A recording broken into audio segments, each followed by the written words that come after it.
All right, let's go ahead and call the Senate to order. Sergeant at Arms will please secure the chamber doors.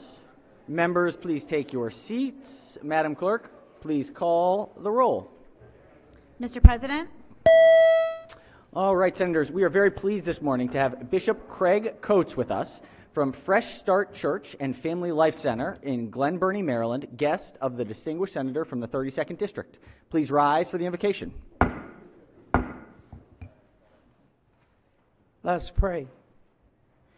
Eternal Creator, you have empowered our governor and state legislators to make laws and decrees which manage our daily lives, make our lives safer, and promote the well-being of all Maryland citizens. We pray for our governor and our Senate. Grant them the wisdom, strength, and tenacity to lead in truth, integrity, justice, and fairness. May they be empowered to help others, to right wrongs, and to make the state of Maryland a more beautiful, inclusive, and safer place. May they be encouraged to reach out to those across the aisle and work together. Please give them the strength and wisdom, guide their decisions, and may they always put love first. It is in your name we pray. Amen. Thank you. Chair recognizes the senator from the 32nd District. Thank you very much, Mr. President. And I will, Apostle Coates isn't really in my district, but he works all over the county, and I've come to really know him and love him. With over 29 years of pastoring experience, Dr. Coates' passion is worship. He lectures around the country, instructing pastors, bishops, and church leaders on the principles of church life and abundance through his consulting firm, Growth Matters. He's also active in the United Black Clergy in the county, and I learned today he's planning June 19th for Anne Arundel County. So, Pastor Coates, thank you for being here today. We appreciate Excellent. Thank you. Thank you for being here. And maybe journalize the prayer. without objection, we will journalize the pastor's excellent invocation this morning. Thank you. Chair recognizes the senator from the 30th District. Thank you, Mr. President. I'm so happy to share Dr. Coates with the senator from the 32nd District. He's the son of Annapolis, as the senator said, chaplain to our Annapolis Police Department, organizer for Juneteenth, and he's a businessman. He owns a couture line, which is very exciting, and I just want to thank him for everything he does for the entirety of Anne Arundel County. Thank you. Excellent. Thank you for that observation, Senator. All right, has everyone recorded their presence in the chamber? If so, the clerk will take the call. With 45 members in the chamber and a quorum being present, the Senate of Maryland is now in session. Let's start with our resolutions. We have two resolutions today. We'll start with the senator from District 2. If we can bring our guests in. Thank you, Mr. President. Senator, may proceed. Colleagues, today we welcome some young men from northern Frederick County. With redistricting, this is the first year District 2 has had the opportunity to represent this part of Frederick County. And Mr. President, I knew this would be a great match because District 2 is all about winners. And today I'm honored to welcome these winners to the Senate floor. Colleagues, the Catoctin High School boys indoor track team just won the Maryland Class 1A Indoor Track Championship, and this was not the first time. These amazing athletes are now three-time state champions. This achievement was truly a team effort from the communities of Thurmont, Emmitsburg, and the surrounding Frederick County area, all of which are immensely proud of their achievements. And with that, Clerk, I'd ask you to read the resolution. Clerk will read the resolution in full. Be it hereby known to all that the Senate of Maryland offers its sincerest congratulations to Catoctin High School boys indoor track team in recognition of winning the 1A Indoor Track and Field Championship. We applaud your outstanding season and wish you many more. Congratulations. The entire membership extends its best wishes on this memorable occasion and directs this resolution be presented on this 22nd day of March, 2023. Clerk will call the roll. Mr. President. Has everyone recorded their vote? Would anyone wish to change their vote? Explain their vote? If not, the clerk will take the call. Gentlemen of Catoctin High School, the boys indoor track team, congratulations on your 1A Indoor Track Field Championship.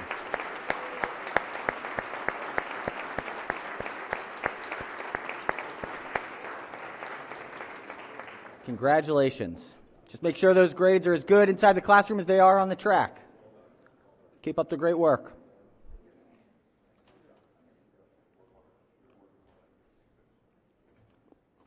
All right, we have another team. This is Senator from Baltimore County, District 8.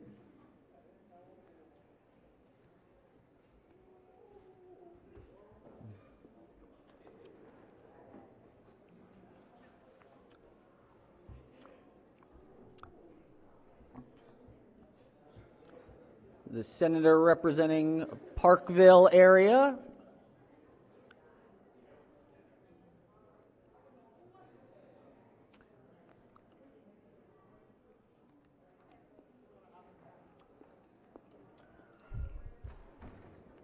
To the young men. Thank you, Mr. President.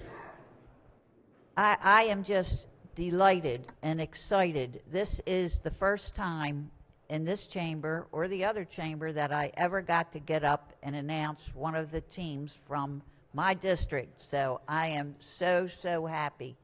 And look how happy they look.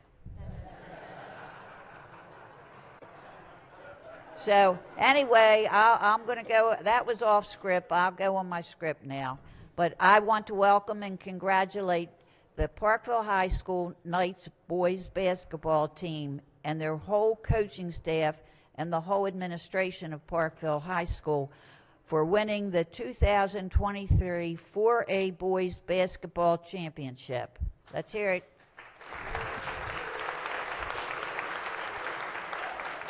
So, some of you may remember my daughter, and I spoke about that, had some of these young men in her phys ed class at Parkville Middle School. So she sends her congratulations. She's very proud of you. Today we have the Knights coaching team, head coach Josh Krasinski, assistant coach Dustin Starpler, coach Devin Dibbs, coach D. Boris Smith, and the athletic director Jeff Markle. I am happy to present this Senate resolution to recognize the Parkville Knights for winning the 2023 MPSSAA Class 4A Boys Basketball State Championships with a final score of 72-56. Ooh. Way to go, Knights. Excellent. The clerk will read the resolution.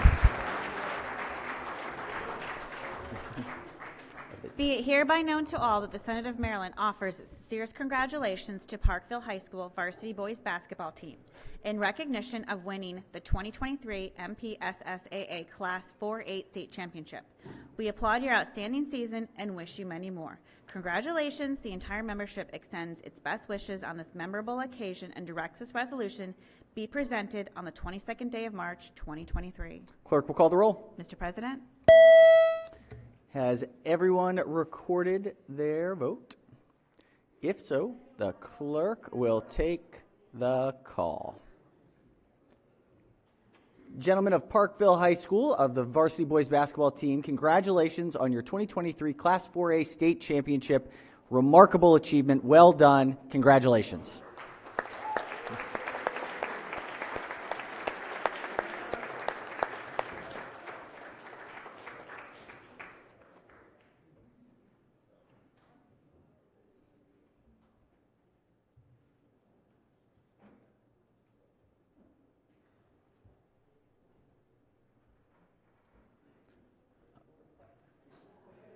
All right, excellent.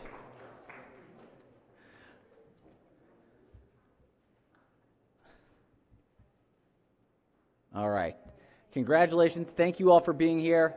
Although it does appear that one of our pages may have been at the rival team's school. Who did you all beat again? Meade. Eesh, poor Meade. One of our pages, I think, is a Meade senior. So she's shaking her head over here saying, I think she's a little upset about the win. But congratulations, Parkville.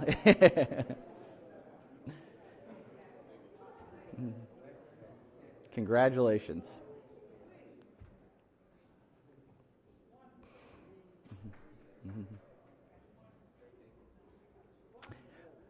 All right. Busy morning. Okay, do we have any introductions? Yes, Chair, Senator from Baltimore County. Thank you, Mr. President. Today, United for Justice Coalition is hosting their Advocacy Day. So I'd like the members to join me in welcoming their Assistant Vice President, Christopher Dews, Nicole Mundell, and Monica Jones. Again, join me for a warm Senate welcome. Welcome.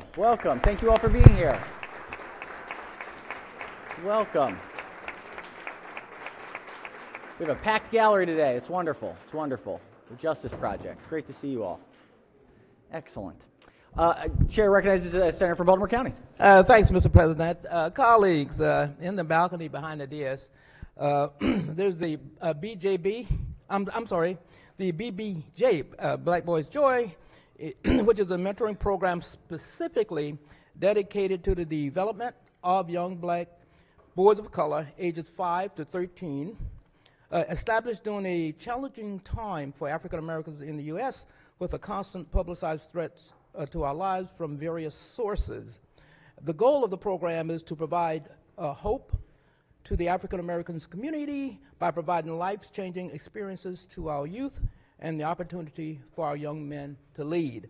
I am pleased to welcome the Black Boy Joy and Genius Mentoring Program from Franklin Middle School, led by resource teacher Lance McCoy, Dr. Derek Bullock, and Everett Richards. Yeah, I applaud your participation. Thank you.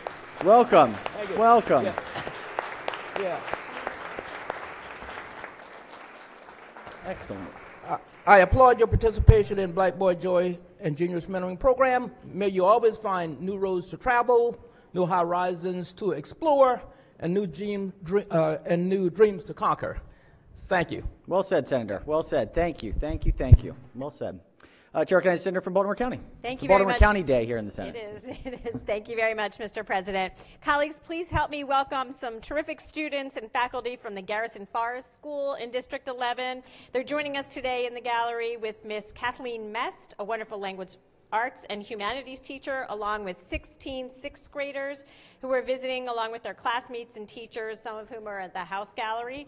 These students are here as part of their Democracy in Action program, which focuses on teen activism. Please give them a warm Senate welcome. Wonderful, Thank you. Garrison Forest. Oh, they're up there too. Welcome. Welcome. Great to see you all. Thank you for being here. All right, any further introductions? Senators, I do have an introduction. The doctor of the day today, Dr. Erin Murray, who is a rheumatologist here in Anne Arundel County, but is a resident of the Fightin' 46th District, and we're so pleased that she could be here with us today. So if we could please give her a warm Senator welcome. All right. Any further introductions? Any further introductions before we start? Any announcements? If not, so be considered the reading of the journal from the prior legislative day. We're going to go ahead and start on the budget. So we're going to go to special order calendar number 39. 39. The clerk will read the bill, and then we will ask the chair to come up to present the amendments. House Bill 200, the Budget Bill Fiscal Year 2024. The question is on the adoption of the 38 committee amendments and the favorable report.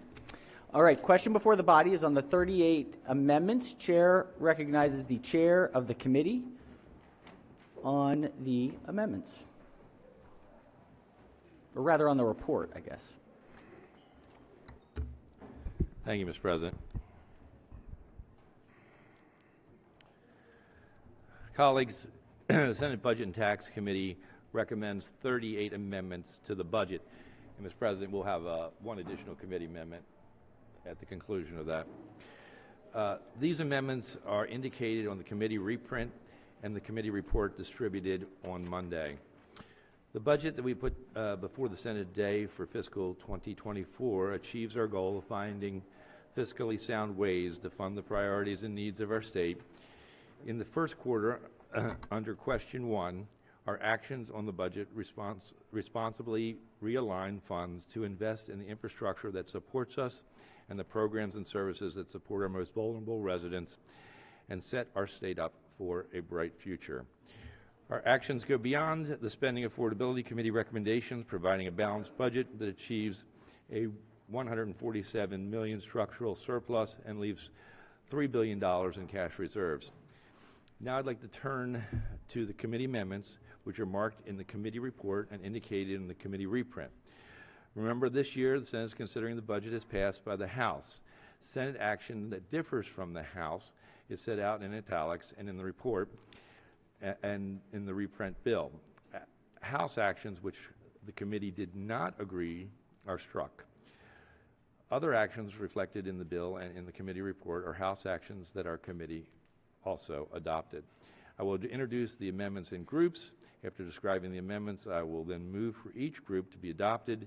If any member has concerns about a specific amendment, please ask to have that amendment separated for debate. As in the past, I ask members to hold additional amendments until after the committee amendments have been considered. Please keep in mind that any amendments are to be drawn to the committee reprint. Staff in the amendment office is always available to help. Now, with your permission, Mr. President, let me turn to the first group of amendments. Senator may proceed. These are amendments 1 through 6. In the Office of the Attorney General, Amendment 1 realigns resources contingent on legislation. In boards and commissions and offices, Amendment 2 restores funding for a program. In Historic St. Mary's City Commission, Amendment 3 strikes language. In the Governor's Office of Crime Prevention, Youth and Victim Services, Amendment 4 modifies language that restricts funds pending a letter. In the Military Department, Amendments 5 and 6 partially restore funding for a program contingent on legislation. Move adoption of Amendments 1 through 6. Chair has moved for the adoption of Amendments 1 through 6. Amendments 1 through 6. Any objection to Amendments 1 through 6? Without objection, Amendments 1 through 6 are adopted. Senator may proceed. And just a quick note that the microphone may be a little bit indirect. Not good. My apologies. It's Better? very directional. Okay, Amendments 7 through 11. In the State Archives, Amendment 7 adds language for report on vacancies. Amendment 8 in the Department of Budget and Management adds language to conform the resolution of audit findings. In the Department of Transportation, Amendments 9 and 10 add language for 2 reports. In the Department of Natural Resources, Amendment 11 strikes language. Move the adoption of Amendments 7 through 11. All right, the chair moves to the adoption of Amendments 7 through 11. Any discussion on the amendments? Any objections? Without objection, Amendments 7 through 11 are adopted. Senator may proceed. Amendments 12 through 20. In the Department of Health, Amendment 12, 13, 19, and 20 add language restricting funds pending reports. Amendments 14 and 15 strike language that would have restricted the use of funds to certain purposes and requires a report. Amendment 16 modifies language to restrict additional information. Amendment 17 modifies language to reduce the amount restricted pending a report. And Amendment 18 strikes language. Move adoption of Amendments 12 through 20. Chair has moved for the adoption of Amendments 12 through 20. Any discussion on Amendments 12 through 20? Any objections? Without objection, Amendments 12 through 20 are adopted. Senator may proceed. These are Amendments 21 through 26. In the Department of Public Safety and Correctional Services, Amendments 21 and 22 restrict funds pending submission of 2 reports. Amendment 23 modifies language to request additional information. In the Maryland State Department of Education, Amendment 24 adds language to restrict funds pending a letter. Amendment 25 strikes language establishing certain eligibility criteria. Amendment 26 in the Accountability and Implementation Board restores funding. Move adoption of Amendments 21 through 26. Chair has moved for the adoption of Amendments 21 through 26. Any discussion? Any objections? Without objection, Amendments 21 through 26 are adopted. Senator may proceed. These are Amendments 27 through 32. In the Department of Housing and Community Development, Amendment 27 reduces funding. In the Department of the Environment, Amendment 28 adds language to restrict a position to be used for certain purposes. Amendment 29 and 30 modify language to reduce the amounts restricted pending reports. Amendment 31 strikes language. In the State Reserve Fund, Amendment 32 adds language authorizing a budget amendment in certain circumstances. Move Amendments 27 through 32. All right, the chair moves for the adoption of Amendments 27 through 32. Any discussion? Any objections? Without objection, Amendments 27 through 32 are adopted. Senator may proceed. Amendments 33 through 38. Amendment 33 modifies language that adds funds for legislative priorities. Amendment 34 reduces funds across agencies. Amendment 35 strikes a section. Amendment 36 modifies language to reduce the amount restricted. Amendment 37 adds a section to restrict funds pending report on reducing vacancies. And Amendment 38 is technical and move amendments 33 through 38. Chairman's moved for the adoption of amendments 33 through 38. Any discussion? Any objection to amendments 33 through 38? Without objection, the amendments are adopted. If we could now take the committee amendment, would you like to do that? Or I think is well, we voted. This is a floor amendment, but we took a vote on it this morning in committee. let's if we may, let's do the adoption of the report first, if it's going to count as a floor amendment. So, question is on the report as amended. As amended, we've adopted the committee amendment. Chair recognizes the minority leader. Thank you, Mr. President. The floor leader would yield to a question. Certainly. Again, we're just trying to follow through this. There was a section of the budget that had to do with governor's priorities. I think it was $500 million into education, $500 million into transportation. I thought I heard that had changed some. Was that discussed, and where? I know where it is in House Bill 200, but I don't know where it was when you talked about amendments. I believe it's Amendment 33, isn't it? Yes, Amendment 33. Amendment 33, and so that did, what did that end up doing? So we modified the House position. The House took out of the transportation side of it, Right. They took $400 million, put that in the blueprint. What we did was take $300 million and put that into the blueprint. Remainder left in the transportation component. The transportation retained the $500 million? Would have retained two under our plan, one under the House plan. Okay, and then the blueprint received all 500? The blueprint received under their plan an additional 4, which would be 9. That's what I was. And we, our plan did 3 additional, which would make it 8. Blueprint got 8, transportation got 2. Correct. Gotcha. Thank you very much. Thank you. All right. Question remains on the amended report. Any chair recognizes the minority whip on the report. Thank you, Mr. President. I have just a detailed question about one thing. I was looking at the committee narrative and interested in an issue with dealing with the State Board of Elections. If it's a narrative issue, it's not subject. Is it truly a narrative issue or a budget language issue? Do you know? Can you explain in layman's terms what the difference is? A narrative I know is not in the bill, but Right. There was something referenced in the narrative about what's in the budget. So what? Yeah, so language is in the bill. Many times it has a dollar amount associated with it to ask an agency to do something. And if they don't do it, we hold the money. Narrative are just things we'd like to get out of the agency. We hope that they do them. They usually comply and give us the information that we're looking for, but it doesn't have the same strength. And it would be fair to say that if it's a narrative, it's something so if you're looking for information, you're not requiring it necessarily. We are asking politely for it, yes. Okay. Thank you, Mr. President. Thank you. Sure. All right. Are there any senators who have not yet spoken who wish to speak? If not, chair recognizes the minority leader on the report. Thank you, Mr. President. I did find in the bill that we were just talking about, so I wanted to just clarify something. So when we talk about the $800 million that would be set aside for the blueprint, my understanding is that that is for future years, that's not necessarily for the FY24 budget, but set aside. At how far out is that set aside? Well, it goes into the fund for use over the term that we're going to be putting together the blueprint, right? We've got a number of years to go forward.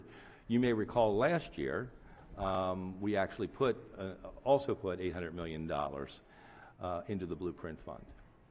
And so is there a terminal? Is this? I mean, it seems like a slush fund for Blueprint down the road. I mean, So we have a lot. We have a lot of funds in the budget, right? Right. We have things called the dedicated purpose fund. We have various places where money is held for the implementation of something to occur at a later time. Okay. This is just an example of that. This is okay. So this is similar to something that we do often in the budget process. Obviously, it's a much bigger number at 800 million, but it definitely is for years in the future. Not necessarily. It's not. If I asked, it's not necessarily necessary for FY24 funding of the Blueprint, right? That's correct. Okay. All right. Thank you. Thank you again. All right, further discussion on the report. If not, all in favor of the report say aye. Opposed, nay. The ayes have it. The favorable committee report, as amended, is adopted. Chairman has it. It worked. We have one vote. That's it. That's all it takes. One powerful voice. All right. The senator has an amendment. The pages will collect and distribute the senator's amendment.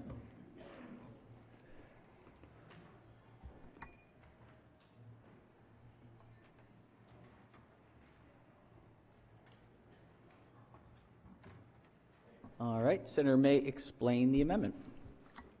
Thank you, Mr. President.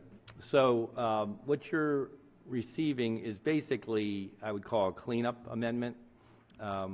We just took this up in committee before we came over here. As you can imagine, with literally hundreds and hundreds of puts and takes, we might not get everything right. And we had another day after a couple days after we passed this out on last Friday to give it a hard look.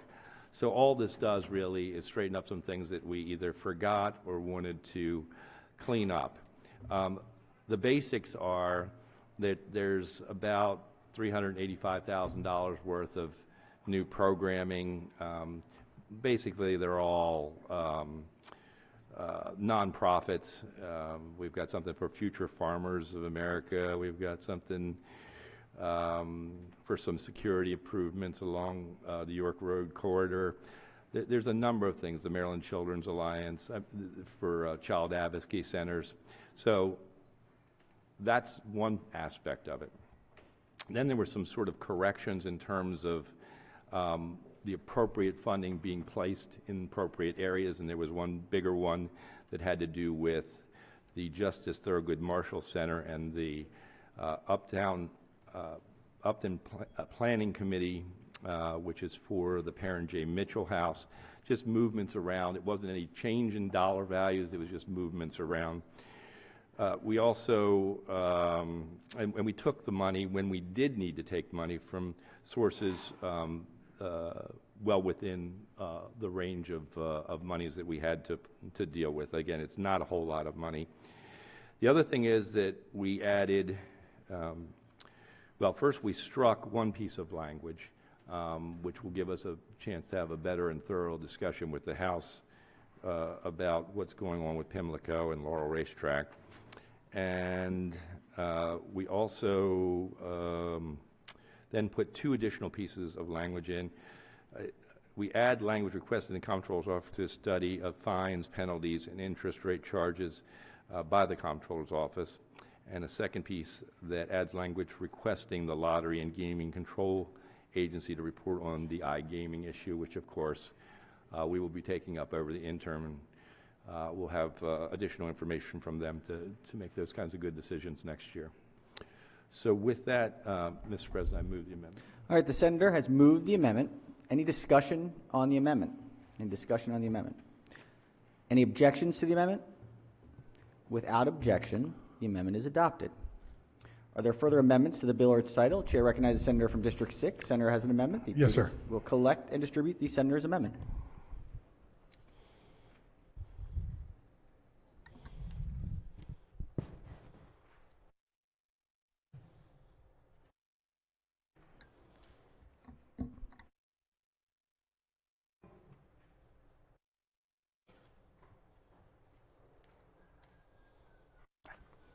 All right, Senator may explain the amendment. Thank you, Mr. President. I want to thank, first of all, the chairman for the opportunity to speak on this amendment with him. And this is an amendment that I believe we've talked about in detail, not just in this amendment, but many things. But our tax money is used for many good things. Our budget, I vote for. We have been responsible. We have done good things with our budget. Our budget, majority of our budget is something that benefits our communities, benefits our hospitals, benefits our schools, and benefits other nonprofit and profit areas. We've done well. But one thing that I have to speak on is our tax money going to abortion. Is explained in the budget. I think tax money should not be funded for abortions. If somebody would want to have an abortion, they could privately do that themselves. That's what I believe in.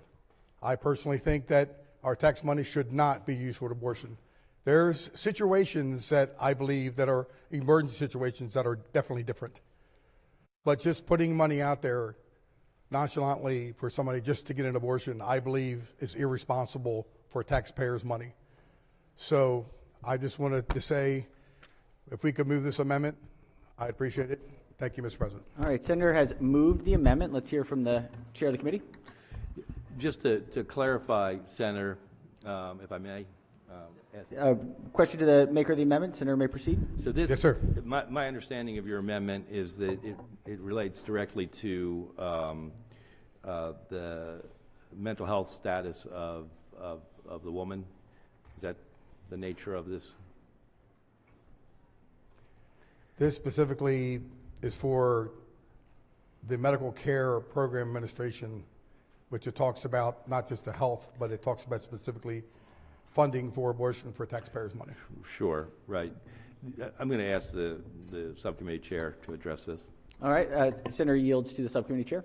Thank you, Mr. President. I'd just like to say that this amendment, and I would ask the body to reject this amendment because it goes against the commitment that we have for mental health currently, and making sure that we take mental health seriously. The GA has made significant efforts to treat mental health as health care and not something separate or less important. An amendment to prohibit and defund abortions for mental health reasons is making the statement that mental health is not taken seriously. Also, the Senate earlier this session passed the constitutional amendment protecting the right to reproductive services in the state, and this will be inconsistent with what the work of the body has done currently. All right, on the amendment, any senators who have not yet spoken who wish to speak? If not, chair recognizes the senator from District 6. Thank you, Mr. President. I understand about the mental health care of anybody, let alone a woman that is pregnant. And I think it's important to take care of that. I think my issue more than anything is that just somebody getting an abortion because they just can get an abortion, I believe is an issue because they just can and use the taxpayer money for that. But for health reasons and for mental health reasons, you know, we do have areas in the state of Maryland where they can get help and get counseling, and we've provided that in every way. So I respect the good senator and what he has mentioned, and I'd like to get a roll call, Mr. President. All right, questions on the amendment? Chair recognizes the senator from the 38th District. Thank you, Mr. President. I rise in support of the amendment.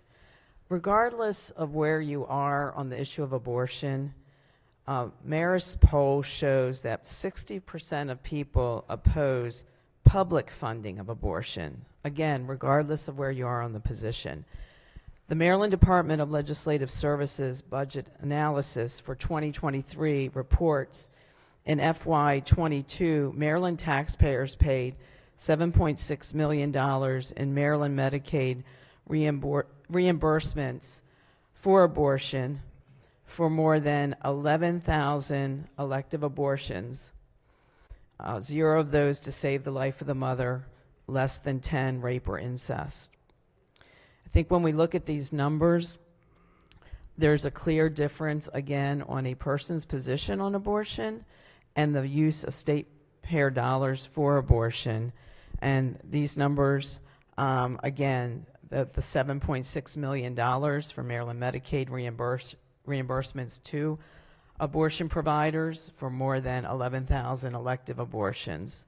I think those are important numbers for us to take into account when we cast this vote. I will be casting my vote in support of this amendment. Thank you, Senator. Chair recognizes Senator from Montgomery County. Thank you, Mr. President. I would like to rise and actually oppose this amendment. While I understand the intentions of the maker, I would like to remind the body that we made a very strong policy decision last year to ensure equity in terms of access to care for abortion coverage. Our insurance law requires people with private insurance have coverage for abortion. So the reason we have Medicaid funding for abortion in Maryland is to ensure that people who do not have the same assets have the same access to the right to choose. It's not about whether you would individually choose an abortion for yourself. This is about whether we want to make sure that there is equity in access to care in the state of Maryland, whether people who get their health insurance coverage through Medicaid have the same meaningful right to choose that people who can afford private insurance do. So that's why I rise to reject this amendment and encourage the body to keep this funding in place. Thank you. Thank you, Senator. Any further discussion on the amendment? If Chair recognizes Senator from Montgomery County on the amendment. Thank you, Mr. President. I oppose the amendment, but that's not why I'm rising. I think we all do the best we can when we speak, and I just want to address the word nonchalant, which I think disrespects the challenges that women face when they are deciding whether to continue a pregnancy or not. And so regardless of your position on the issue or this amendment in particular, let's make sure that we respect the difficult choices that women and families face when they are deciding when and whether to bear a child. Thank you, Mr. President. Thank you, Senator. All right, any further discussion? Any further discussion? Any senators who have not yet spoken who wish to speak? If not, Chair recognizes the Senator from District 6. Thank you, Mr. President. In all respect, I don't respect anyone. If I said something offensive, I'll take that back. I'm a man of my word, and if I said something that I offended anybody, I apologize. That's not why I get up. I get up because I believe in something, I speak in something that I believe. So, thank you. Thank you, Senator. All right, questions on the amendment? All in favor of the amendment, say aye. Senator's requested a roll call. Clerk will call the roll.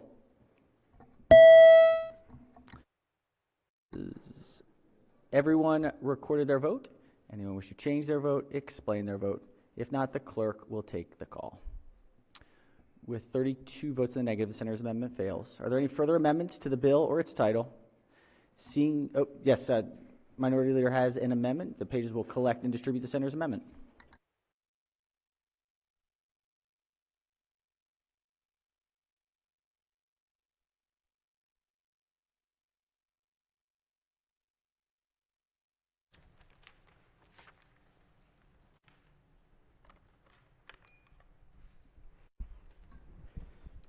All right, Senator may explain the amendment. Thank you, Mr. President, and I do appreciate the conversation I had with the Budget Committee Chair. This is a little bit of a new process for us in trying to get these amendments in, and appreciate you acknowledging that and allowing us to go forward with this amendment. Mr. President, we've talked very much about our retirees in the state of Maryland, and over the last number of years we've had legislation in that addresses the retirement tax income. And there's a number of recent findings that have come out that list Maryland as the 42nd best place to retire in. 42nd overall, 46th based on affordability. Another report by WalletHub has Maryland as the 5th most expensive state to retire in. And over the last, again, few years, we put in legislation to try to address this. We were able to pass something last year, but I really think that that was just an initial step that is hopefully going to something that is more in lines with what I'm presenting, which is an elimination of the income tax with respect to retirees. And so the amendment that I have before us, Mr. President, is simply I guess, enabling legislation. It is contingent on passing Senate Bill 461, which has been heard in the Budget and Tax Committee already. And Senate Bill 461 essentially does what I had mentioned, a subtraction modification for those at least 65 and older and that are not employed full-time. It phases in that subtraction modification from $10,000 to a full elimination in 2028. And Mr. President, what I have done in order to eliminate the fiscal note of that piece of legislation, and again, that's, we've all had questions regarding fiscal notes, but generally when you see fiscal notes like this, it's a dynamic, or it's actually a static scoring of it, and it's just an immediate, if we do this, we will lose so much money. And losing, and I think the word that is used in budget is more foregone. We just won't collect what we thought we were going to collect. Doesn't necessarily mean you've lost it, but you might be losing income from retirees altogether as they're moving out of state, which the data is showing that they're doing. So foregone loss of revenue is one thing very different than the actual loss of revenue. So this bill will say the way to pay for this is what we had talked about earlier with respect to the governor's two submittals for $500 million each, the way that it was then modified in the Senate bill to now have $300 million into the fund for future years blueprint. And I mean, there's $800 million into it. This bill would only require using $300 million of that money that's in for blueprint for the out years. And one of the things that we have talked about, and again, it's not to say that we're not in favor of trying to provide the best education system we can. It's just that there's still a lot of doubt about the blueprint. We are still waiting for the counties to come back with their implementation plans to see if this is even feasible. And we don't know that yet. We haven't seen their plans yet. And I know certainly counties that I represent are trying to even find ways to do pre-K in buildings that don't exist for them right now, or classrooms that are already full that they can't do this. So I think by the time we get all these submittals, that we're probably going to be at some type of a blueprint light to begin with. Is that's kind of where here's where we'll go from that perspective. It's certainly not going to be what our intended use was with the policy we created, but something I believe that's very different and may be affordable. So, again, I say rather than try to save all this money and put this money aside for future years, that we do something that I think all of us believe is very important, and that's to try to get the retirees and the seniors that are living and that have grown up in Maryland and been in Maryland for a long period of time to stay here. And, the governor had mentioned in his State of the State that Maryland's nobody's farm team. Well, I take that to this as well, too, that we've had individuals that have worked here for a number of years, that live here, that have grown up here, that have family here, but simply because of our tax structure, they're being forced to move to places like Virginia, that's number 1, Delaware, that's number 5, North Carolina, South Carolina. We're losing so many of our seniors that are so valuable in our community, that are helping with volunteer work. And I think, Mr. President, that we just really need to do something and put some type of policy in place that they know over a period of time that their income will not be taxed. Senate Bill 461 does that. And with respect to this amendment, it just simply says if we do pass 461, we have a funding source for it in the budget. So the fiscal note doesn't become the reason why we're not moving forward with that. So with that, Mr. President, I would ask for a favorable vote on that and request a roll call vote. All right, senators, move the amendment. Chair recognizes the chair of the committee. Thank you, Mr. President. I'm going to ask the body to reject this amendment from a couple stances. We made a commitment to education that was multi-year, that was transformational. In my mind, provides what I think probably the best social justice program that we've ever created as a state.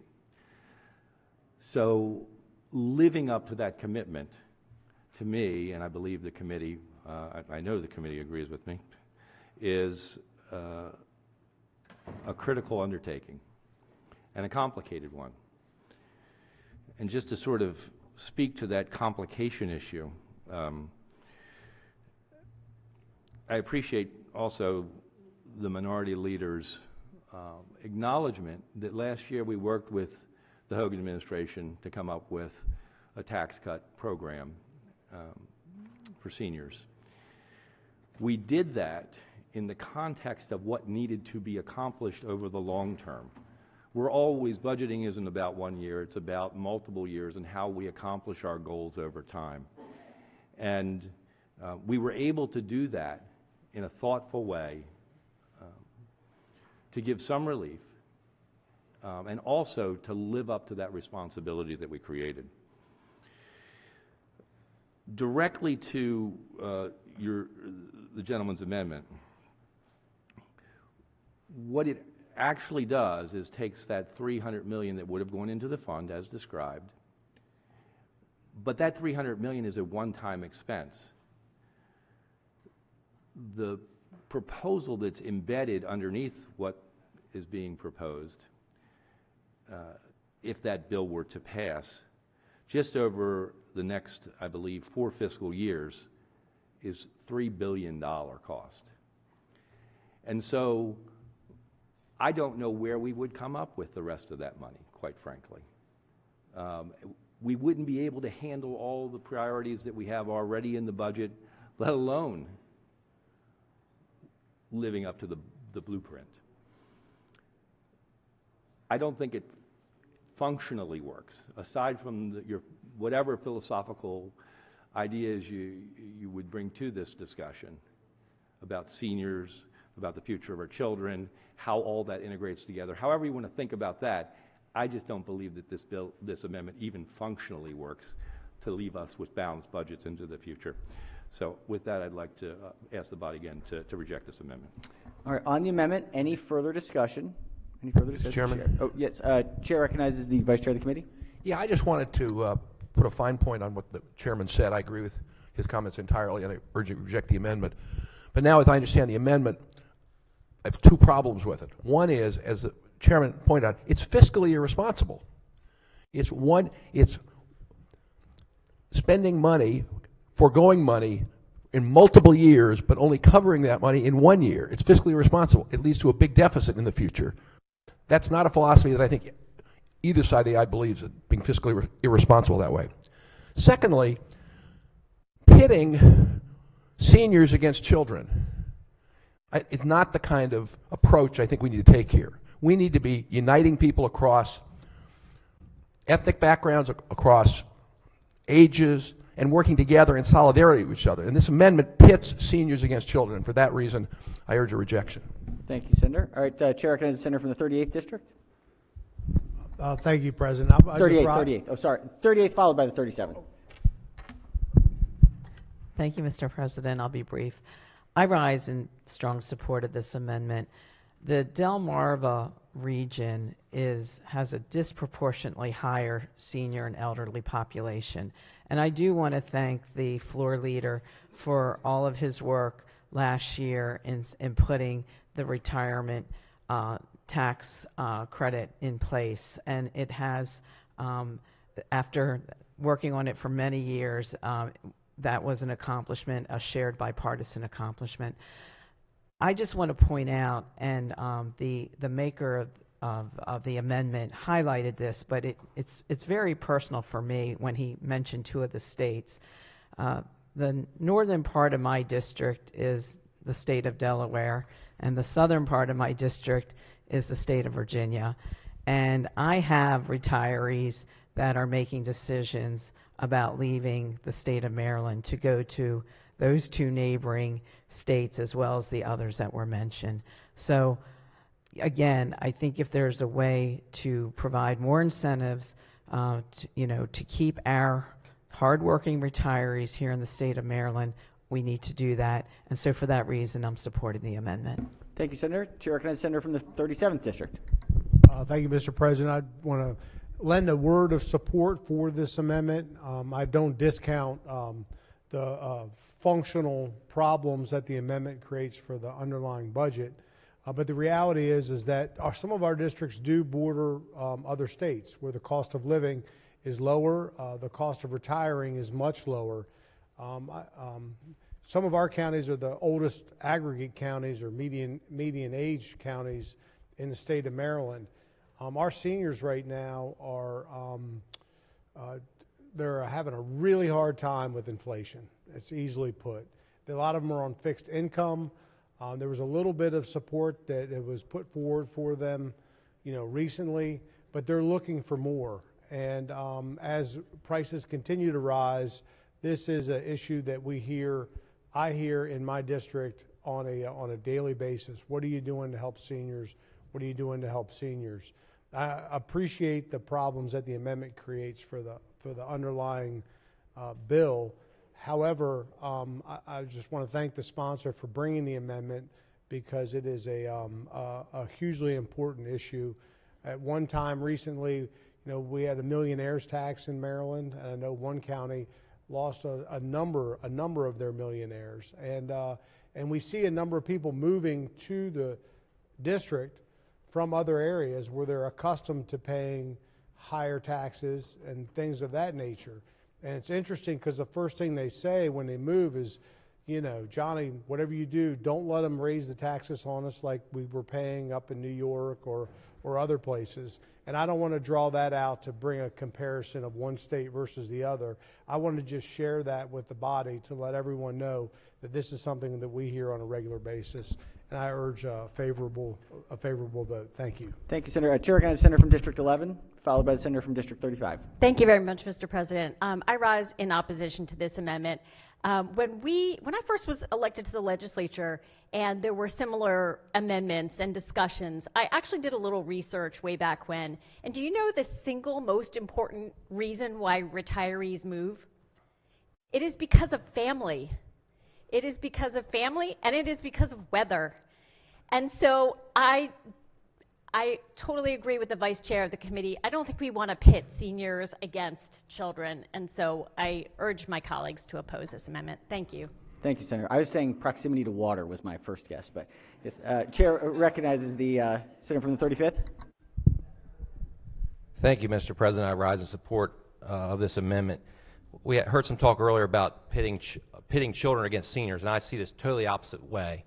I think by encouraging our seniors to stay here, that's a great thing for children because those children are their grandchildren that they're there to help support. I know in my case, my parents being able to stay, has been a great benefit to our family, having them right down the lane, them not having to move away. And another good thing, when we have policies that keep our seniors in the state of Maryland, they're supporting our local businesses. They're paying sales tax to these, when they're buying these different goods and services. So there is, on the other end, another side of that coin where we're saying, oh, we're going to lose all this money. Well, if they're gone to a different state, they're not buying those, using those goods, buying those goods and using those services that they're paying sales tax on. So I just wanted to bring that point up and encourage the body to support this amendment. Thank you. Thank you, Senator. We have Senator from the 32nd District, followed by the Minority Whip. Thank you, Mr. President. I wonder if we have a tax accountant or CPA in the room that I could ask a question. The senator from Charles County. Will the senator from Charles County yield, please? Thank you. So, Senator from Charles County is now on the spot and on the floor. I think this is an easy question, but I'm sort of new to the Social Security income, but I don't see any of my Social Security income taxed. I do see my unearned income and my other income taxed. Is that correct, Senator? In Maryland. I'm saying in Maryland. Yeah. Thank you for that impromptu question, Senator. So it depends. There's a worksheet that is usually filled out, and certain individuals under circumstances do have to pay taxes on their Social Security income based on age, income, other income. It's a little complicated. It's a little complicated. All I can say is my federal taxes were probably 10 times. Of course, we could yield to the senator from District 10, financial planner. Yes, a colleague. Yeah, there's what we call the pension exclusion. Once you hit age 65, you get a pension exclusion. For those years, I think it's $34,300. Okay. And that is your Social Security is not taxed, but however, if you take whatever portion you get from Social Security, you offset that against whatever pension exclusion that you get. But typically, Social Security income in the state of Maryland is not taxed. Thank you, Mr. Financial Planner. I appreciate the answer. Sure, you're quite welcome. Excellent. Yes, the chair recognizes the minority whip. Thank you, Mr. President. I was going to see if we had a doctor that could yield for a question. But no, just joking. I have a doctor right here, but she's not a member of the body. But just in speaking in support of this amendment, and look, I understand the discussion. Obviously, we all want to be fiscally responsible, and I think that when we have the rejoinder that this is projecting spending, which is one of my colleagues said, far into the future, we committed to a course of action in education that's extremely expensive. I think all of us in this body want to see strong public education, and it does take money to invest. You could argue that locking ourselves in for so far in the future without really the ability to analyze and be more nimble is a problem. So then when the tax relief argument comes around, well, we can't afford to do that. I think there's a difference, a couple things at play here that I'd ask folks to consider as they vote on this amendment. One is that we don't do dynamic scoring for our fiscal notes here. So we do more of a static scoring, and that's what it is. But in dynamic scoring, you would look at all of the factors at play when you make a decision about tax policy or spending policy, not just the raw bottom line of we'll no longer be getting this revenue, but what will that resulting tax relief mean for the economy as more seniors stay, as there are people have to spend less on daycare because they have a relative in the community. Are people more likely to come back here that loved living here when they served here briefly in the military but now would never come back because their pensions or their military retirement would be taxed or whatever? The best argument I can make from sort of from just sort of less of an economic or dollars and cents standpoint, but would just be what Governor Moore captured it perfectly in his State of the State address, where he talked about why we should give more help to military retirees.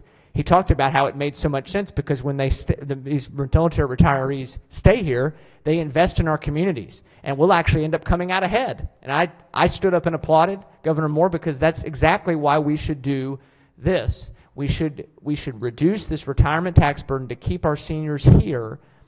They will spend money here. They'll pay other types of taxes here, and they will contribute to our community. And I know it's a policy call and a policy decision. I think we have time to really send this strong message to reduce this tax and make adjustments as we need to over the next 3 or 4 years to be nimble in our approach. Look, I appreciate the chairman of the committee does a great job. The committee does a great job, and this is a policy debate, and I think it's been done with respectfully. We really feel, those of us that are supporting this amendment feel very strongly that we've got to do something to make the state more affordable to live in for especially folks on fixed incomes, so we don't have this brain drain, losing folks to other states. And I can tell you, it's only going to get worse because more people are going to send their kids different places, to go to college different places, because it's more affordable in different places, and then they'll move to where their kids are. So again, we've got to look at this from a broad perspective, and I know the committee has looked at this, but I want to emphasize and encourage the body to support this amendment. Thank you, Mr. President. All right, on the amendment, any further discussion? If not, the clerk will call the roll. Has everyone recorded their vote? Anyone wish to change their vote, explain their vote? If not, the clerk will take the call. With 33 votes in the negative, Senator's amendment fails. Are there any further amendments to the bill or its title? Seeing none, House Bill 200 is hereby ordered passed for third reading. Clerk will pull up the next bill. Mr. President. Oh, yes, yes, Chair recognizes Vice Chair of the committee. Yes. Thank you very, very much. I have in the gallery guests Christina and Peter Roeder. I think they're behind me in the gallery. If they could stand, be recognized. Could we give them a warm Senate welcome? And I want to tell you about them in a minute. Welcome, welcome. We hope you're very interesting. Senator may proceed. I know Christina because I met her father decades ago. We've talked a lot on this floor over the years about immigration and about the Soviet Union and Russia's expansionism and violence in Eastern Europe. Her father, as a child, came to the United States in 1956 after the Hungarian Revolution against the Soviet Union. They settled in Ohio. He rose to be a very successful businessman, state representative, city councilman in Toledo, and a national leader of the Hungarian American community, working with other ethnic communities of folks who escaped communism and wanted to keep safety and peace in Europe and the North Atlantic. As love would have it, her husband, Peter, is an immigrant from Germany. And so they are living in the Washington area, and they are celebrating his birthday by spending several days in Annapolis. And so they wanted to come and see the State House, and we're very glad that they could join us. Thank you. I appreciate the time, Mr. President. Wonderful. Well, happy birthday as well, and enjoy your stay. Thanks for being here with us. It's great to see you both. Chair recognizes the senator from Baltimore City. Thank you, Mr. President. I'd like to change my vote from green to red on amendment number 783-822/1. 822/1 from red to from green to red. From green to red. Any objections? Without objections, so ordered. All right. Any other additions? If not, all right, we will pull up the next bill.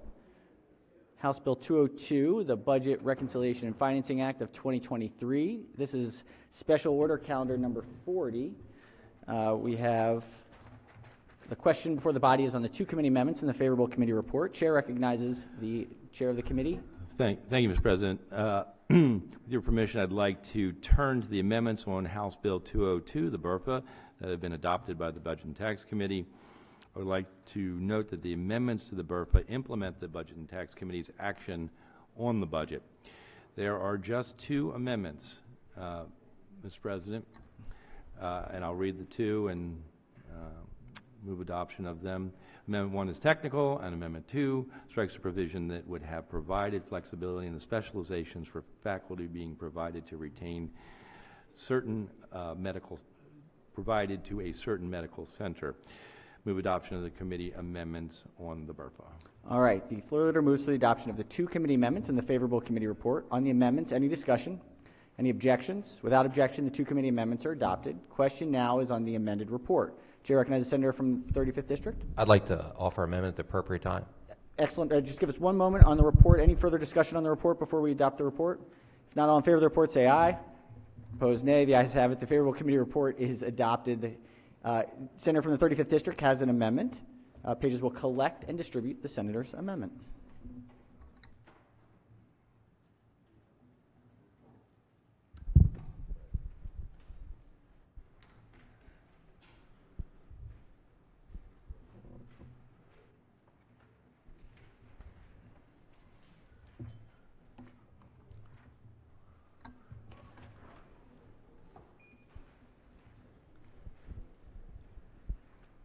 Senator may explain the amendment. Thank you, Mr. President. In the House bill, it has a section there about the Bainbridge Development Corporation transferring property over to the Department of Natural Resources. Originally, it was going to be 23. The version that came from the House says it will happen in 2024. We had a bill earlier just a few weeks ago we passed unanimously that changed that year to 2025. So this amendment would simply put this House Bill 202 in line with what we passed here a couple weeks ago, which was Senate Bill 517. So it just simply changes the year from 24 to 2025. I'd like to move the amendment. Senators move the amendment. Chairman. Thank you, Mr. President. I want to thank the senator for bringing this to my attention a couple of days ago. We'll accept this as a friendly amendment. All right. The committee views it as a friendly amendment. Any objections to the amendment? Without objection, the amendment is adopted. Are there any further amendments to the bill or its title? Seeing none, House Bill 202 is hereby ordered passed for third reading. Thank you, Mr. Chairman. We are going to take it into third reader probably tomorrow. Tomorrow is the plan. So we're third of the way there, 2/3 of the way there. All right, let's do do we have everybody here appear? So let's do a quorum call before third reading calendar. Mr. President? Has everyone recorded their presence? If so, the clerk will take the call. With 47 members in the chamber and a quorum being present, the Senate of Maryland remains in session. We have third reading calendar number 56. Clerk will read the first bill. Senate Bill 353, Senator M. Washington, Higher Education Hunger-Free Campus Grant Program alterations. Senate Bill 353 is on third reading for final passage. Any discussion? If not, clerk will call the roll. Mr. President, Has everyone recorded their vote? Anyone wish to change their vote, explain their vote? If not, the clerk will take the call. With 47 votes in the affirmative, Senate Bill 353, having received a constitutional majority, is declared passed. Clerk will read the next bill. Senate Bill 423, Senator Bidel, State Board of Cosmetologists Licensing Eyelash Extensions. Senate Bill 423 is on third reading for final passage. Any discussion? If not, clerk will call the roll. Mr. President, Has everyone recorded their vote? Anyone wish to change their vote, explain their vote? If not, the clerk will take the call. With 47 votes in the affirmative, Senate Bill 423, having received a constitutional majority, is declared passed. Clerk will read the next bill. Senate Bill 612, Eastern Shore Senators, Eastern Shore Code Counties Maximum Hotel Rental Tax Rate Alteration. Senate Bill 612 is on third reading for final passage. Any discussion? Chair recognizes Senator from Montgomery County on the bill. Yes, thank you for that, Mr. President. Mr. President, looking at the title of this bill, it appears as though with passage of this legislation, we would be potentially increasing taxes on residents of our state. So in light of that, I was wondering if perhaps the bill sponsor might be willing to engage in a little conversation about the bill and perhaps answer some questions. Will the bill sponsor yield? Certainly. Senator may proceed. Thank you for that, bill sponsor. And I apologize because looking up at the board, it reads that the sponsor is the Eastern Shore Senators, so I wasn't quite sure exactly who the sponsor might be. And I guess just looking at that, my first question is, Eastern Shore Senators, is there a caucus of Eastern Shore Senators? Is there some kind of a formal group that takes a position on a bill? I appreciate the question, and this local bill has a little bit of a history. Under Article 11-F of the Maryland Constitution, which is the home rule for code counties, the General Assembly may not enact a law that is local in its terms or effect within a single code county, but it may enact a general law that applies alike to all code counties in a class, and this particular class would be the Eastern Shore. And so the fact that it's listed as being sponsored by the Eastern Shore Senators, would this chamber be confident to assume, therefore, all of those Eastern Shore Senators that we see up there are in favor of this legislation and will be voting for its passage? So this is a local bill. This is enabling legislation. The home counties affected by this legislation are Worcester, Queen Anne's, Kent, and Caroline. That is why when the bill has a little bit of a history, when we learned that you have the home code class and the particular class for home code counties for Worcester also includes Queen Anne's, Kent, and Caroline. And thank you. I appreciate that clarification, but I guess my question is yet to be answered. There are a group of senators who represent those various jurisdictions that I assume comprise the Eastern Shore Senators that I see as the sponsors on the bill before us. Is there consensus among all the Eastern Shore Senators in support of this legislation, and can this chamber anticipate that all of the Eastern Shore Senators will be voting in favor of this bill? I was just curious if perhaps the sponsors. Again, the reason it's Eastern Shore code counties. Sorry, Senator, just really quickly.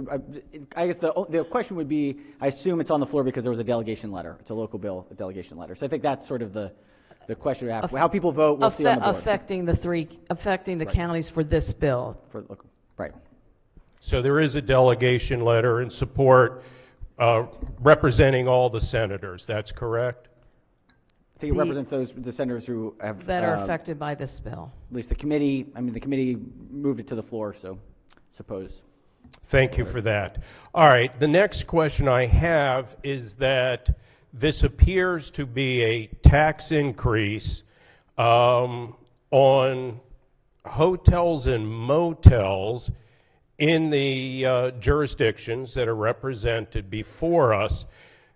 What else is included in this tax increase? So just want to be clear, again, this is a local bill and it affects only these 4 home code counties.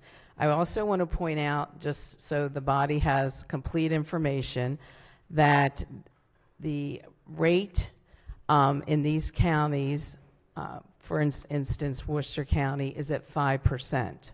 The rate for what? For the hotel tax. And what else is taxed beyond just hotels at that 5% rate?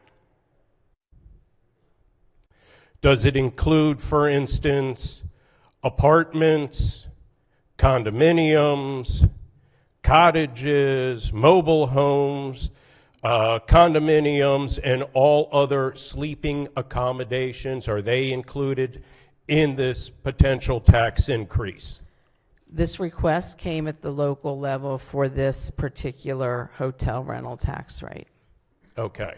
But it And I do want to point out, just so, again, the body has complete information. This is enabling legislation only. This only goes from 5 to 6%. More than half of Maryland counties have a 6% rate or above. They include Allegheny at 8%, Anne Arundel at 7%, Baltimore City at 9.5%, Baltimore at 9.5%, Cecil at 6%, Garrett at 8%, Hartford at 6%, Howard at 7%, Montgomery at 7%, Prince George is at 7%, Washington at 6%, Wycomico at 6%. So my point is, this is a local bill, it's enabling only, it only affects the 4 counties I outlined, and it would only go from 5 to 6%. So I trust then the body will make its decision based on local courtesy and fairness, as we've done on other such bills. No, thank you, and I appreciate that. Exactly who would be paying this tax? I would suspect that both visitors who go to and spend time in these hotels, if the county decides to take the enabling part and move forward. And can we logically assume that because the bill is before us, that it is exceedingly likely that, in fact, it will be enacted? And if so, the question I have is, who will be paying this tax? I would suspect anyone staying in the hotels if a county decides to move forward with the enabling legislation. And does the senator know the last time that this tax was increased, this particular tax was last increased? For which I'd have to look it up individually for each county. Well, I am looking at, and perhaps I'm mistaken, Ocean City, for instance. When was the last time Ocean City increased the hotel motel tax that also includes apartments, condos, cottages, mobile homes, and all other sleeping accommodations? I would think it's been a couple years, but again, I would like to point out that Worcester County is at 5%. This legislation is enabling to take it to 6%. This is a local request. Thank you. No, and I appreciate that, and I thank you for answering my questions on the bill, Senator, Mr. President. Colleagues, I took a look at the fiscal note to this bill. This is a $5 million tax hit on every one of your constituents who save all year long to take the opportunity to join with their families and have a little vacation time in Ocean City, Maryland. Colleagues, I was taking a look while we were here on the floor at what it costs a family of 4 to spend a 1-week vacation in Ocean City, Maryland. Your constituents, colleagues, it is as much as $6,782 right now before this proposed tax increase on your constituents who are simply looking to save their pennies and have a little family time in Ocean City. And Mr. President, I am concerned that Ocean City borders other jurisdictions. Those very tax dollars could easily leave Ocean City, Maryland, if we keep increasing taxes on our taxpayers if they want to go to Ocean City, and they will simply go across state lines to the Delaware beaches, to the New Jersey beaches. If we keep increasing taxes on our constituents, they have other options and other opportunities. And by the way, Mr. President, when they come to Ocean City, they are also spending those dollars in local businesses. Think of the lost revenue that we would be subjecting our state to, our lost sales tax revenue, if we are forcing our residents to go elsewhere to at least have a little bit of value to those hard-earned vacation dollars. Now, I will note, Mr. President, that in a letter from the Worcester County Treasurer to the members of the county commissioners just this past December 30, 2022, provided the following information.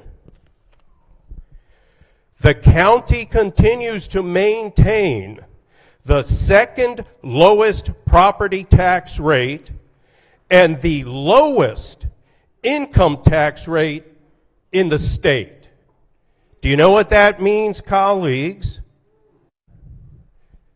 Their budget is being balanced on the backs of every one of your constituents who wants to simply have a little family time in Maryland's vacation spot. Mr. President, I believe that my constituents sent me here to be a responsible and prudent steward of taxpayer dollars. As such, Mr. President, colleagues, I will not be able to vote in favor of this significant tax increase on my constituents. Mr. President, thank you. Thank you, Senator. Chair recognizes the minority leader on the bill. Thank you, Mr. President. Sorry, I missed most of that, but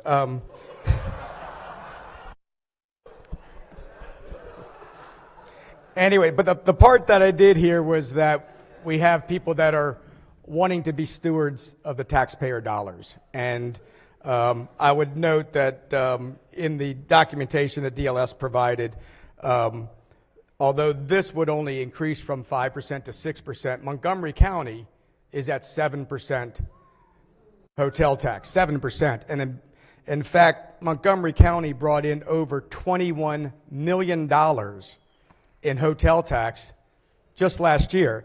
And as a comparison, and I'll just represent the three counties that are in my district, Queen Anne's County brought in $650,000, not $21 million, $650,000. Kent County brought in $110,000, not $21 million, $110,000 for the two hotels in Kent County. And Caroline County brought in a whopping zero. I think they have one hotel in Caroline County. So I appreciate the concerns for the taxpayers throughout the state of Maryland. I'm happy to join with the former speaker that was just commenting to reduce the Montgomery County hotel tax from 5% to 7% next year. I think we can get on board with respect to that. I do want to also mention one other thing, Mr. President. This is not a delegation bill, as was questioned before. The only letters that were required with respect to this were from the other counties that this bill would affect. So obviously one county did come in and said, we want to raise the hotel tax. Because of the way that the law is written with the code counties, the other counties had to be part of this legislation. And what they've all agreed to do is say, we're not necessarily interested in doing this. We're not coming to the General Assembly asking for this, but we will not prevent one of the other counties in the Eastern Shore from doing this if they chose to, since it's enabling legislation. I think that was a hard, we had some very tough conversations with respect to that. But the counties felt that if one of the counties wanted to do that, because of the complexity of how this is written, that they would not get in the way. And so those are the letters that are in the bill file from each of those counties that said, we will not step in the way of this. We will allow one of the counties to put in enabling legislation. But, Mr. President, as you mentioned, there has been a number of conversations about tax increases throughout the state. And my colleague is right on some of those issues. I think that we have all tried to do the best that we can to keep taxes down, to make Maryland more affordable. But at the same time, counties are struggling. And there's a number of reasons that they're struggling. Some might be where they are with their property tax rates. Some might be where they are with their income tax rates. But at the same time, those people that live in those districts are used to that. And county commissioners are not going to try to increase those types of taxes with respect to the policies that we're creating here in Annapolis. And that's why they're having to do that, because of what we just talked about, the blueprint. Because we come up with some policy that thinks that we're going to be able to better educate our kids and send it down to each of the counties and say, you have to implement this at the cost of hundreds of millions of dollars. And that's where these counties are right now. And Mr. President, I don't necessarily agree with the legislation per se to allow this one jurisdiction to enable them to raise taxes. But I do think it's important that all of us recognize that we are creating policies that make it more expensive, especially for these small counties. Especially for these small counties that cannot afford the policies that we continue to create. So, Mr. President, I know that there's a number of people that are waiting to vote on this piece of legislation, and at the same time, I think that there's a few issues in this bill that may need to be adjusted, and I would motion that the bill be recommitted back to B&T. All right, the senator has moved to recommit the bill. Any objections? Without objections, the bill is recommitted to committee. Clerk will read the next bill. Senate Bill 848, Senator Gazzone, Statewide Rental Assistance Voucher Program Establishment. Senate Bill 848 is on third reader for final passage. Any discussion? If not, clerk will call the roll. Mr. President? Has everyone recorded their vote? Anyone wish to change their vote and explain their vote? If not, the clerk will take the call. With 46 votes in the affirmative, Senate Bill 848, having received a constitutional majority, is declared passed. Clerk will read the next bill. Senate Bill 947, Senator Gallion, Harford County Advisory Plumbing Board. Senate Bill 947 is on third reading for final passage. Any discussion? If not, clerk will call the roll. Mr. President? Has everyone recorded their vote? Anyone wish to change their vote, explain their vote? If not, the clerk will take the call. With 45 votes in the affirmative, Senate Bill 947, having received a constitutional majority, is declared passed. Clerk, read the next bill. Senate Bill 968, Senator King, Income Tax, Captive Real Estate Investment Trust, alterations. Senate Bill 968 is on third reading for final passage. Any discussion? If not, clerk will call the roll. Mr. President, Has everyone recorded their vote? Anyone wish to change their vote? Explain their vote. If not, the clerk will take the call. With 46 votes in the affirmative, Senate Bill 968, having received a constitutional majority, is declared passed. Senators, the desk is clear. Desk is clear. Senator from the 37th District. I'd like to change my vote and be recorded in the red for Senate Bill 353, please. 353, green to red. Any objections? Without objections, so ordered. We've got, this week has been a little bit slower. I think it's going to pick up here. A lot of work is coming, so rest while you can, but I think today things shift. Let's hear from the Chair of Finance. Thank you, Mr. President. Colleagues, Senate Finance will meet at 1 p.m. for bill hearings, followed by a voting session. All right. Chair of Education, Energy, and the Environment. Thank you, Mr. President. Triple E will meet at 1 p.m. for bill hearings. 1 p.m. Chair of Budget and Tax.